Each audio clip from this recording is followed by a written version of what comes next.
And the problem is, CEOs used to be compensated based on how well the company performed. Now they're compensated based on how well the equity performs. That's screwed up, right? So of course you had to invest in your employees and your customers because that's how the company performs.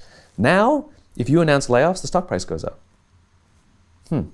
Figure that one out.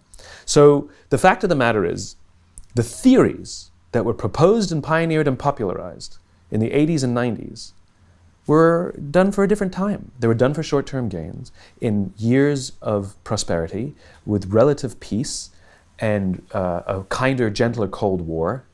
It was a good time. It was an easy time, let's be honest. And so we probably could afford to be selfish. I mean, that's how we acted. We dismantled Glass-Steagall and things like that, Well, those times are gone. These are not relatively stable times. The competitive landscape is very different. The economy is very different. And all of those techniques used to build a company in the 80s and 90s, they're not working anymore. And companies are struggling more than they used to, but they're still applying the same old techniques. And so it gets harder and harder, and the stresses go up, and working in these companies is more and more difficult just from a stress standpoint or stability standpoint. So what happens? Innovation suffers. Engagement suffers, productivity suffers, trust suffers, cooperation suffers.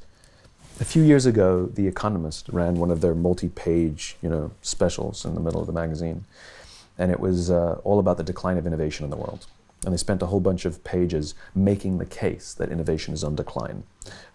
Things like fewer patents have been filed, and the ones that are being filed are of smaller value, and they made their case that innovation is in decline globally, and then they attempted to explain why, and they made all kinds of guesses, things like the internet, things like globalization, things like the speed of business, et cetera, et cetera, et cetera. Not one single word, not one, talked about people, not one.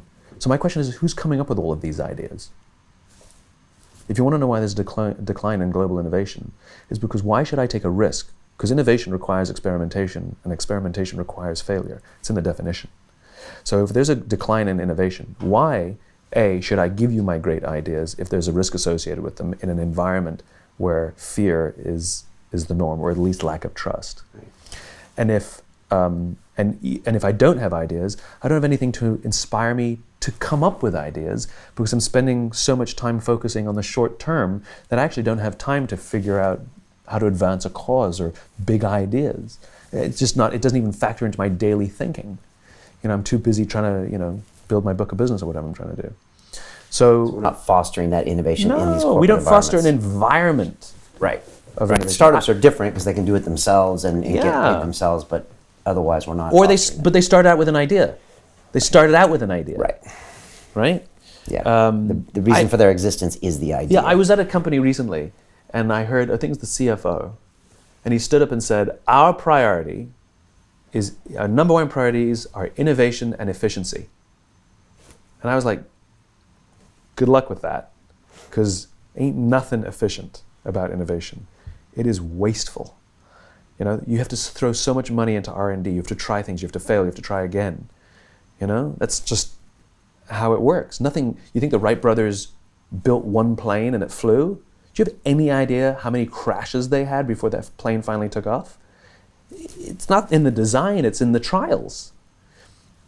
That's not efficient at all. It's often slow and it's sometimes costly. But if you're not willing to pay for it, then you can't be innovative. The trials and error and sometimes product failures that you have to go through. So you can pick one. Sometimes they align. Sometimes it can be efficient. But you can't demand that both those metrics grow simultaneously.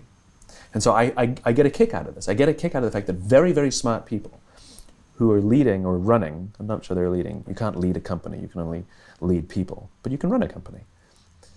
So very, very smart people who run very, very big companies, and they've got all sorts of degrees and, credibility, that they don't see that efficiencies and innovations they're not compatible.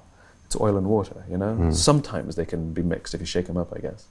To watch the rest of this fascinating interview, click on the link below and go to londonrealacademy.com. There you can sign in with your social media, log in and watch the rest of the episode for free, along with all of our episodes on London Real, my webinars, and all of our premium content, all located over at londonrealacademy.com. So click on the link below, you'll be directed there and you can watch the rest of this fascinating interview, and I'll see you there.